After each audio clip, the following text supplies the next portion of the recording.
السلام علیکم ناظرین کرام، نئی ویڈیو میں آپ کو خوش آمدید کہتے ہیں۔ جیسا کہ میں نے پریڈکٹ کیا تھا اب ویسا ہونا شروع ہو گیا ہے۔ سرکاری افسران بند کمروں میں نجی محفلوں میں بولنا شروع ہو گئے ہیں۔ جو کچھ کاشف عباسی کو ایک سرکاری افسر، ایک بیوروکریٹ نے بتایا ہے، جو گراؤنڈ پر موجود تھا، جس نے ساری دھاندلی دیکھی، وہ ناقابل بیان اور ناقابل یقین ہے۔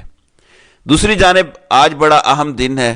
تحریک انصاف اپنے انٹرا پارٹی انتخابات کی تفصیل بھی الیکشن کمیشن میں جمع کروانے جا رہی ہے۔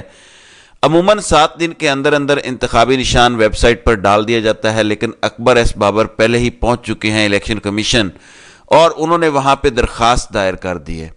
اس دفعہ بھی معاملہ کیا الیکشن کمیشن 7 دن کے اندر طے کرے گا یا پھر لمبی ہیئرنگز چلیں گی، 6 مہینے سال انتظار کروایا جائے گا اور تحریک انصاف کو انتخابی نشان نہیں دیا جائے گا؟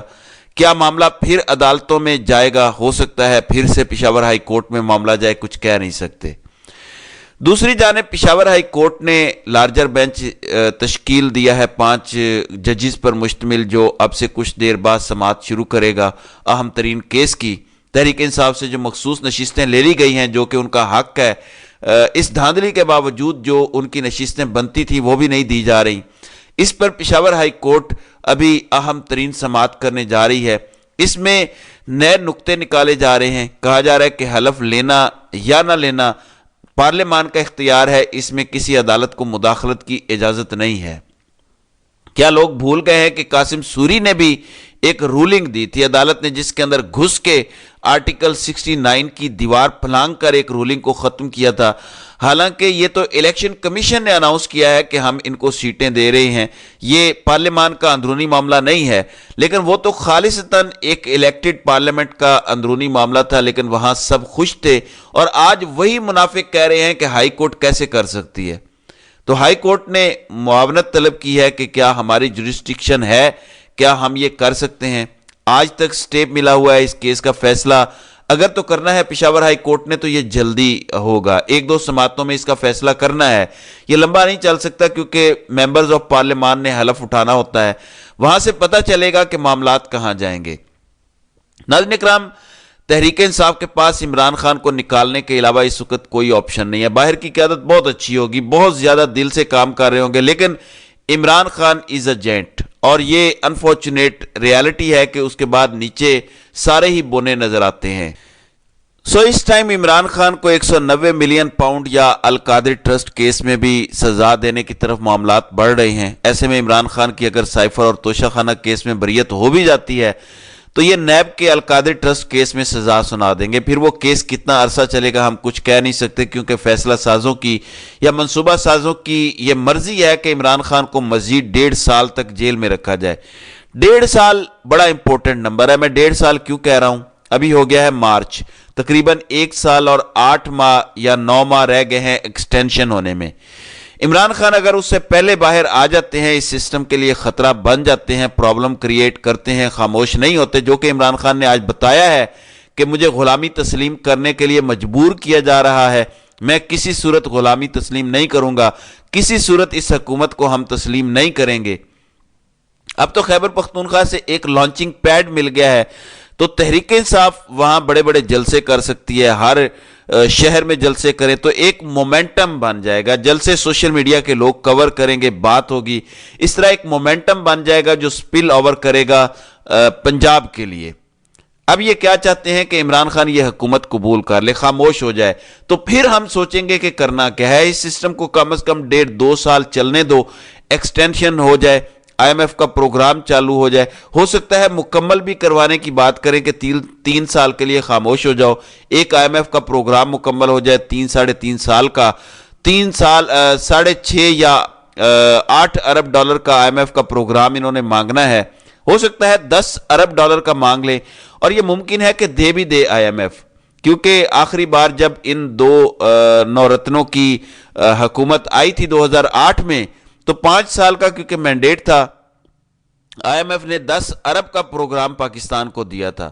اس بار بھی ان کی حکومت IMF آئی ہے، مجھے لگتا ہے کہ $6 ارب سے کچھ زیادہ ہی پیسے IMF ان کو آفر کرے گا. ہاں اس کے لیے وہ شرائط جو بھی رکھے گا آپ کو اس کے مطابق چلنا پڑے گا, لیکن پروگرام آپ کو بڑا ملے گا مجھے ایسا لگتا ہے, کیونکہ ظاہر ہے کہ عالمی قوتوں کو آپ نے خوش کیا ہے. عمران خان کو کھڑے لائن لگا کے, عمران خان کو جیل میں ڈال کے, پابند سلاسل کر کے آپ نے عالمی قوتوں کو خوش رکھا ہوا ہے, تو ظاہر ہے وہ آپ کا ساتھ دیں گے, IMF کے ذریعے دیں گے یا جس طرح بھی.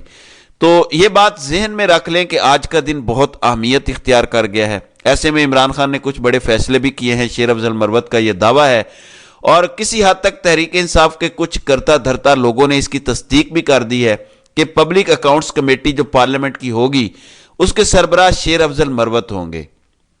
اس کے ساتھ ساتھ Omar Ayub leader of opposition ہوں گے. خیبر پختونخوا کی کابینہ میں ابھی تک 24 اراکین رکھے گئے ہیں, وہ بھی عمران خان کی منظوری سے ہوا ہے, یہی بتایا جا رہا ہے. تو کچھ فیصلے ہو گئے ہیں, لیکن عمران خان نے جو سب سے بڑا فیصلہ کیا ہے وہ یہی ہے کہ جلسے شروع کرو, پشاور میں جلسہ کرو, اور اس طرح خیبر پختونخوا سے جلسوں کا آغاز کرو. آپ کو یاد ہوگا رجیم چینج آپریشن کے بعد عمران خان نے سب سے پہلا جلسہ ہی خیبر پختونخوا میں کیا تھا, اور اس ایک جلسے نے ہی شروعات کر دی تھی عمران خان کی ایک ایسی طوفانی کمپین کی جس میں عمران خان نے سب کو تہس نہس کر دیا تھا. اور اگر عین وقت پہ ہینڈلرز خود نہ آتے بندوقیں لے کر, تو عمران خان نے پاکستان کی سیاست میں تمام چمچوں کڑچوں کا خاتمہ کر دینا تھا. عوامی ووٹ سے ایک ڈیموکریسی کے رول کے مطابق سنگل پارٹی سسٹم قائم ہونے جا رہا تھا پاکستان میں. یہ نہیں کہ عوام کی مرضی کے خلاف کوئی سنگل پارٹی سسٹم قائم ہونے لگا تھا, بلکہ عوام کی عین مرضی اور منشا کے مطابق سنگل پارٹی سسٹم یہاں قائم ہونے والا تھا. لیکن پھر بندوق والوں کو کوئی تکلیف اٹھی, انہیں اپنا اقتدار جاتا محسوس ہوا, اور وہ فوراً تمام ہتھیار لے کر میدان میں آ گئے اور تحریک انصاف پر چڑھ دوڑے, اور اسی میں ارشد شریف کو شہید کیا گیا, اسی میں شہباز گل کو مارا گیا, اعظم سواتی کو مارا گیا, عمران خان کو 4 گولیاں ماری گئیں. یہ سب کچھ جو میں آپ کو گنوا رہا ہوں جس میں عمران خان کو قتل کرنے کی کئی کوششیں شامل ہیں, جس میں مارچ 2023 کا جوڈیشل کمپلیکس کا حملہ بھی شامل ہے, یہ سب کچھ 9 مئی سے پہلے ہوا, جس پر یہ آج بڑھ کے مار رہے ہیں کہ کسی کو چھوڑیں گے نہیں.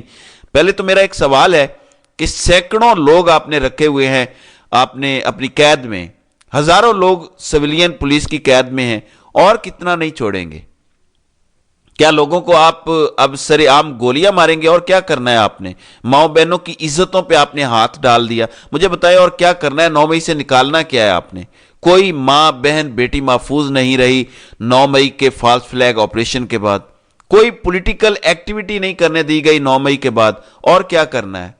دیکھیں, مجھے ان دھمکیوں میں ایک ہی چیز سمجھ آ رہی ہے کہ ہم عمران خان کو بھی نہیں چھوڑیں گے, اور فوجی ٹرائل کر کے ہم اس کو بھی لمبی سزا دیں گے. یہ اس ٹائم ایگو کا مسئلہ ہے. پرانے وقت میں اگر کوئی بندہ کوئی جرت مندانہ بات کر دیتا تھا تو بادشاہ ان کو دیواروں میں چنوا دیا کرتے تھے, ان کا سر قلم کروا دیا جاتا تھا, ان کی ایگو ہرٹ ہو جاتی تھی. اس ٹائم بھی پاکستان کا جو بادشاہ بنا ہوا ہے اور زبردستی ڈنڈے کے زور پہ بنا ہوا ہے, یہ ایگو اس کی بھی ملٹیپل ٹائم ہرٹ ہوئی ہے. ایک دفعہ کہ مجھے نوکری سے عمران خان نے کیوں نکالا, دوسرا یہ کہ عمران خان اتنا مقبول کیوں ہو گیا اور ہماری کوڑی برابر عزت نہیں رہی, تو ایگو ہرٹ ہے. اور اس کو پیمپر کرنے کے لیے یہ چاہتے ہیں کہ ہم اس کا ملٹری ٹرائل کریں, یہ ہمارے سامنے کھڑا ہو ہاتھ باندھ کے, اس کے ہاتھ میں ہتھ کڑیاں ہوں اور ہم اس کو سزا سنا رہے ہوں. یہ ایگو کو مساج کرنے کی کوشش ہے. اور کیا نکالنا ہے 9 مئی سے؟ مجھے بتائیں. 103 یا 105 لوگ تو فوج کی قید میں ہیں, اور اتنے منہ زور یہ سارے ہوئے ہیں کہ سپریم کورٹ نے بندیال دور میں فیصلہ دیا کہ ملٹری کورٹس میں سویلین کا ٹرائل نہیں چل سکتا. انہوں نے ایک بندہ بھی قید سے آزاد نہیں کیا, بلکہ قاضی کے آنے کا انتظار کیا. قاضی آیا اور قاضی نے پھر اجازت دی کہ آپ ٹرائل کر لیں. اس حد تک یہ منہ زور ہو چکے ہیں. میں آپ کو گنواتا ہوں کہ عوام کس کس کو نہیں چھوڑے گی.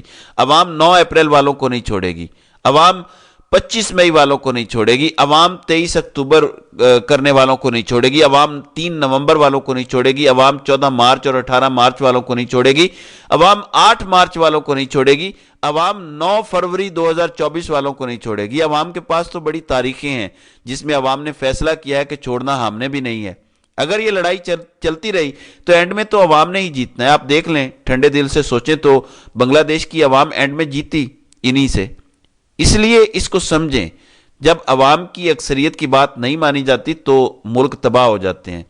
ہمیں بھی حقیقی جمہوریت قائم کر کے، آئین کو تسلیم کر کے، قانون کو تسلیم کر کے، شبانہ روز محنت کر کے یہاں پہ ترقی کرنی ہے، ورنہ پاکستان کا کوئی مستقبل نہیں ہے۔ اس طرح طاقت کے زور پہ ریاستیں نہیں چلا کرتی، اور یہی نتیجہ ہم پاکستان میں بہت بڑی تباہی کی صورت میں دیکھ رہے ہیں۔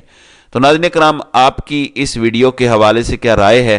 آپ اپنی رائے کا اظہار کمنٹ سیکشن میں ضرور کیجیے گا۔